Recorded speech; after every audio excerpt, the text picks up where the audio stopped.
Right now at 6, downpours leave La Crosse streets underwater. We're live. And the Wisconsin Supreme Court announcing a ruling surrounding PFAS contamination in the state. Watching WKBT La Crosse, this is News 8 Now at 6. Good evening and thank you for joining us for News 8 Now at 6. I'm Emily Brown. And I'm Ken Kozarowski. Well, Wisconsin is facing an EMS shortage and state lawmakers are scrambling to fix it. News 8 Now's Allison Fergit has a closer look at their plan. New measures in the Wisconsin legislature are looking to strengthen the state's EMS. It's a crucial service, but Wisconsin EMS systems are facing challenges. One of the biggest issues, finding personnel. The situation is heightened in rural areas, where services depend on volunteers and residents face longer transport times. As Wisconsin's EMS reaches a critical point, the state's lawmakers are proposing new legislation to help. One of the bills would create a program to reimburse the costs of initial EMS training classes, which can run in the hundreds and even thousands of dollars. This training is not free. The state needs to step forward and provide greater tuition assistance. We can lower that barrier to entry. We're going to get more people in the door. The bills would also increase certain ambulance service reimbursements and encourage smaller EMS systems to collaborate. But the bills themselves are facing obstacles, despite having bipartisan support. Last week, the state Senate passed the tuition reimbursement bill, but did not include any funding in order to carry out the policy. Republicans said they chose not to include funding because they have no trust in Governor Tony Evers' office. Reporting in La Crosse, Allison Fergit, News 8 Now. Well, the area is drying out after hours of relentless rain. Here's what West Avenue in La Crosse looked like earlier. Drivers navigating down submerged streets. Now, at one point, police putting out an alert asking people to avoid the flooded streets. The area around Cass has also seen flooding, and that's where News 8 Now's Grace Monk joins us live. How's it looking, Grace? It's gone now, but this intersection behind me on Cass Street was completely underwater earlier. Today, several sections of Cass Street experienced flooding. This includes an intersection at 15th Street where some cars were stuck. Houses at these intersections deal with flooding every summer. One resident says it gets worse when people drive through the intersections. One thing we really appreciate is when people don't drive through during the flood, because not only is it damaging to their cars, but it also pushes water up against our houses and into our garages and causes damage to our property too. There was also flooding on Front Street earlier. Water levels weren't as high as Cass Street, with some people deciding to pass through the water.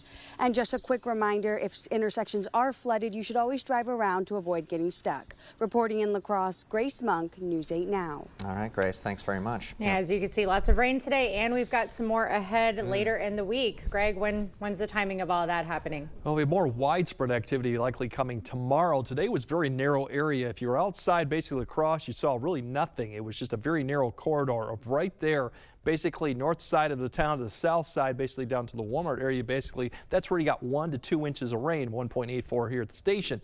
However, if you were at the airport, you only picked up 800. So that's how very narrow this area was. Overall activity this evening really centered toward the Wisconsin River area. Just overall fewer clouds as you go north. So overall quiet evening for most areas, and that really is what to expect. We'll see a little bit of increase in clouds, but really the only precipitation is expected to be south of I-90, well south of I-90. In fact, as we go throughout the evening hour, we will cool off into the 60s further north. We'll still be in the 70s with a little humidity starting to increase a little bit because we have a warm front that'll be approaching overnight. So pretty big temperature in contrast tonight for lows, upper 50s, low 60s further north to around 70 as you hit towards Prairie du Chien because of the cloud cover and precipitation too. So later on we'll kind of time out what to expect. We have more rain coming, potentially more flooding coming too for some areas, and then we'll break down when we will finally actually dry out and cool down a little bit too, coming up a bit later in the broadcast. All right, thanks, Greg. And a reminder, you can track weather 24/7 using the First Warn Weather app. It's at the App Store or on Google Play. The Wisconsin Supreme Court has handed environmental advocates a big win. The DNR can continue to keep requiring polluters to clean up toxic PFAS chemicals and other dangerous substances. The court ruling 5-2. Now in April, the city of La Crosse closed up the last well on French Island over PFAS contamination concerns. Campbell residents say this ruling ensures communities who have to rely on bottled water can continue getting that help. It's the distance between the time when you discover contamination and the time when you can fully implement your long-term permanent solution. The town of Campbell, meanwhile, hopes to have its new municipal well up and running within 2 years. Governor Tony Evers also reacting to the ruling, stating in part, quote, "It's a great day for Wisconsinites and the work to protect and preserve our state's valuable natural resources for future generations." And a News 8 follow-up, former UW La Crosse Chancellor Joe Gao has a court date. It's June 22nd, 2026. Gao is suing the university after he was let go. University officials made the move after Gao admitted to making adult videos and books. He allegedly used university equipment. Gao wants his job and back pay. The initial court appearance of Anas Vora, the man accused of scamming a La Crosse diocese official out of $86,000, was adjourned to 2 p.m. tomorrow. Vora allegedly used fake identities claiming to be fraud investigators from U.S. Bank and Citizens Bank. He faces 2 felony charges, theft and money laundering. Now, if convicted, he could face up to 10 years in prison and $25,000 in fines per charge. He is held on a $50,000 cash bond. Minneapolis Federal Reserve President Neel Kashkari hosted a town hall in La Crosse today. He met with business leaders to discuss economic conditions in the city. He says one of the biggest concerns in the area is the shortage of affordable housing. The only way to solve this problem is to build a lot more housing units. And there are some parts of our country who make it much easier to build. So states like Wisconsin, states like Minnesota, we ought to look at some other parts of the country that are making a lot of progress in this area. We're not making as much progress as we could or should. Kashkari says these town halls give the Fed a clearer picture of what's actually happening in the economy. Well, kids in Onalaska are learning the value of a dollar today. Altra Federal Credit Union is hosting free financial education camps for kids as young as 7. Today's Dollars and Cents camp teaches kids money history and basic spending concepts. We do a little bit of teaching, but it's a lot of interaction. It's a lot of activities. We keep things moving, especially for the little kids here. So we try to have a lot of fun here. Camps continue through Thursday with sessions on budgeting, credit, and saving strategies. Riverfest is just around the corner and the hunt for the famous medallion is now underway. Today's clue: though Riverfest is La Crosse's pride, the medallion lies just outside. Not downtown, but still nearby, where trees and laughter meet the sky. The medallion is hidden within 10 miles of Riverside Park. It's not buried, and it is on public property. The hunt has been part of Riverfest tradition since the early 2000s. You find it, you win 4 free buttons, some koozies, $50 in food vouchers, and 10 free beverage tickets. Happening around the state, road crews have been busy. The recent heat wave causing 53 roads to buckle across the state. According to WisDOT, a rapid change of temperatures from cool to hot can cause pavement to expand and buckle.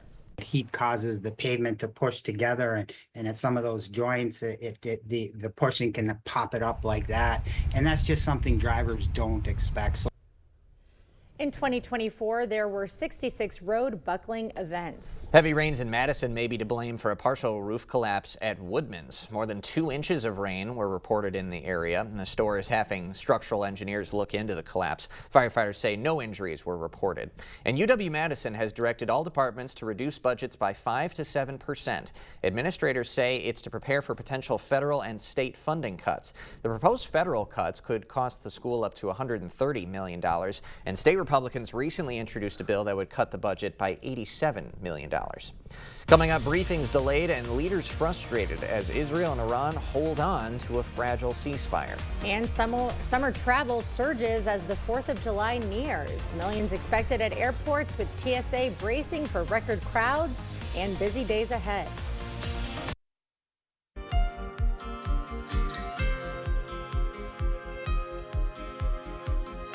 The fragile ceasefire between Iran and Israel is still holding on. It comes as President Trump says he opposes regime change in Iran. He claimed Israel planned retaliation this morning, but said the ceasefire is back on after a call with Israeli Prime Minister Benjamin Netanyahu. Classified Iran briefings for House members were delayed to Thursday, with Senate Minority Leader Chuck Schumer criticizing the delay. There is a legal obligation for the administration to inform Congress about precisely what is happening. What are they afraid of? In a sign that the ceasefire agreement between Israel and Iran could be sustainable, Israel prepared to fully reopen its main airport. In the meantime, a new U.S. intelligence report says U.S. strikes did not obliterate Iran's nuclear program, as the president claimed. A new poll reveals Americans' thoughts on those U.S. strikes on Iran. According to CNN, Americans disapproving of the strikes 56% to 44%. 6 in 10 fear the strikes will increase the Iranian threat to the U.S. Stay with News 8 now for the latest on the Iran-Israel conflict. You can track all the breaking developments on air and online at news8000.com. The 4th of July holiday is quickly approaching, and the TSA is forecasting it to be a busy travel period. They expect over 18.5 million people to travel by air from Tuesday, July 1st through July 7th. The highest passenger volume is expected on Sunday, July 6th, with approximately 2.9 million passengers screened. We will have more news ahead. But first, yeah, with heavy rain potential for the next couple days, we could see more flooding issues. We'll time out how much rain we'll have and what the temperatures look like going forward, and finally, what the upcoming weekend also looks like. That all coming up on your First Warn Weather Update after the break.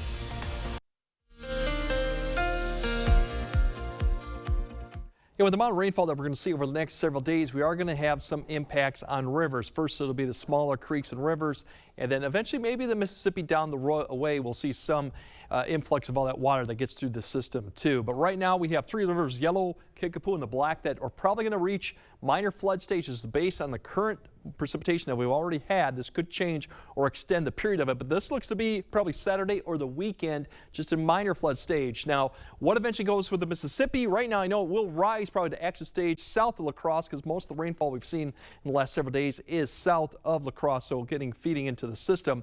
But we're going to expect to see more precipitation going on the next couple days, and that's towards the mouth of the Mississippi, towards the Twin Cities and towards Eau Claire. So that could change too. But action stage, we're looking like maybe getting above 9 feet for La Crosse as we get towards early next week. That's just right now preliminary. That could change. That would be just almost to action. But keep an eye on small creeks like La Crosse going through. They've had some issues over smaller creeks over Sparta-Toma. Quick rises. In fact, one yesterday went from a half foot to about 6 feet real quick with all the rainfall. The small creeks, those are the flashy ones that give you the flash flooding quickly. Keep an eye on those for the next couple days, that we could have some potential problems too with it. So overall, not seeing a lot of the precipitation for tonight. Really, a lot of it's centered along the Wisconsin River area. We'll start seeing a warm front begin to approach basically the border of Iowa and Minnesota towards the morning, and you'll start seeing activity develop along that. But we should be fairly quiet, and I think even the morning commute right now looks to be quiet too. But you can see the wind starting to turn from southeast to east right there, indicating of a warm front lifting north.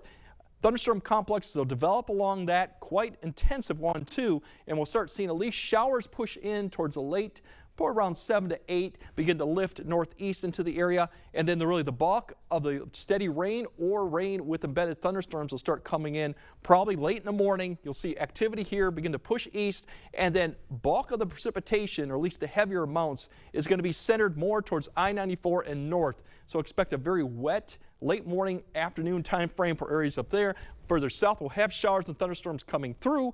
But then by the early afternoon, we're going to get a little bit of a break and probably some sunshine, get a little bit more unstable, and then we'll probably see a line developing somewhat similar to what we saw Monday along I-90 that'll come sweeping southeastward some point in the evening, probably after the evening commute. That'll come through. Those we'll have to keep an eye on because they'll have a little bit more energy to work with the sun out, so we might see some wind issues like we saw Monday with that. But that would be coming through in the evening hour, so precipitation looks to kind of take a little bit of a break late Wednesday night, early Thursday before we have additional rounds. But precipitation, what we're going to see for tomorrow, not a lot till about late morning, early afternoon, but look at the amounts up here. More confidence we're going to have a wider spread, 1 to 2, maybe even more inches. The activity here that's kind of showing up to Decorah, to Mason City, to just Viroqua, a little more in question exactly where that ends up. That'll depend on the thunderstorms that come through, but we do have potential to get some pretty good significant rainfall with these thunderstorms like we did today for the La Crosse area. Just depends on where they line up. Tomorrow, much cooler, upper 60s to the north, but low 80s further towards Prairie du Chien, given that we'll have some sunshine in the afternoon hour.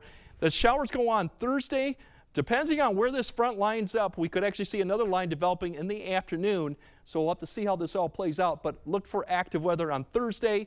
But I think less activity means a little bit more warmth here. We're getting the mid 80s to maybe the upper 70s too. And then Friday, give you an idea what we're looking at for that. Nice conditions too finally, and drying out, and we get even warmer for the weekend. Maybe not quite as warm as we saw last weekend, but definitely is going to feel more muggy out Saturday before a cold front comes through on Sunday, and then ushers in some, as I said, some really nice conditions going into early next week where we should be, and much lower humidity too. So otherwise, keep an eye on creeks, rivers, and all that activity through the next probably 24 or 36 hours till we get past this, and we'll see what it looks like coming into Friday. All right. Thanks, Greg.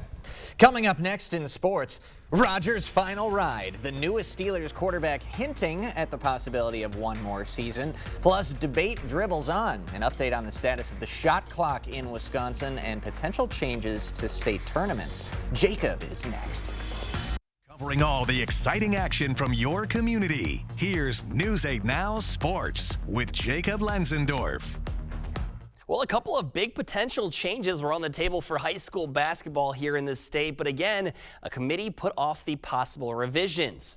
WIA Advisory Council shot down the proposal of adding a shot clock before the recommendation could be considered by the Board of Control meeting that was scheduled for tomorrow. The debate over adding a shot clock here in the state has been going on for almost a decade, as it was first brought to the table in June of 2017. The NFHS says 31 states and Washington, D.C. will use the shot clock in some capacity by the start of the 26-27 season. Another potential change that was shot down was taking the current layout of 4 teams making the state tournament and moving it to 8 as Minnesota and Iowa do. Tomorrow night at 7 o'clock, the first round of the NBA draft begins, and one Wisconsin native has a good chance of hearing his name called in the lottery picks. Con Knippel, who played at Wisconsin Lutheran High School, could be the second player from the state selected in the lottery in the last 4 years, following Johnny Davis, of course, who was chosen 10th back in 2022. The sharpshooter has said it's cool to represent the state in this way, and he will be happy wherever he gets picked. I mean, you think about where you can go and what's best for you personally, but I think at the end of the day, you're going to get picked by an NBA team, and wherever you're going to go, you're going to make the best out of it by whatever you do. And while they might not be first-round picks, it's very possible Wisconsin forward John Tonje and Marquette forward Cam Jones will be selected on Thursday. And it appears there might just be one season left of watching Aaron Rodgers on an NFL field. Earlier today on the Pat McAfee show, the 41-year-old said, quote, he's pretty sure this will be his final year, and that's the reason his contract was just for one season. Rodgers is the Packers franchise leader in touchdown passes, completion percentage, and passer rating. The Steelers and Packers will meet Week 8 on Sunday Night Football. Also, Brewers back on the 8.2 airwaves tonight as they're facing the Pirates in Game 2 of this series. Just 5 more Milwaukee games to be streamed on the 8.2 airwaves. And a big day tomorrow, Lacrosse Area Day in Milwaukee. I'll be there. I'll have a live hit at noon, and then reports at 5, 6, and 10 as well. So going to be a lot of fun and a big pitching matchup as well. Yeah, it's the best possible one. Paul Skeens and Jacob Mizorowski. Right. They were saving it for Lacrosse Area Day. That's what I was saying. They knew we were coming. So I think around 1,000 people from the area are going, hitting the buses around 7 a.m. tomorrow. So going to be a long one, but going to be a fun day. They're going to get a show for sure. Thanks, Jacob. All right. Greg has a final look at your forecast right after this. All right, overall, a quiet night for most areas. We might see some showers with storms, but it'll be late tonight. That chance is actually probably better as you go further south. Unfortunately, I think Eau Claire will stay quiet with increasing clouds. A little cooler, but that all changes tomorrow. We have quite a bit of rainfall for some areas, maybe heavy rainfall. Unsettled weather continues through Thursday. We start drying out Friday. It looks kind of warm this weekend, maybe not quite as bad as last weekend, but keep an eye on Sunday with the showers and thunderstorms coming through with a cold front. We'll time all that as we get closer to the event. Sure, but next week looking pretty darn good. Nice. Yeah, so far. Thanks for joining us at 6. We'll see you at 10.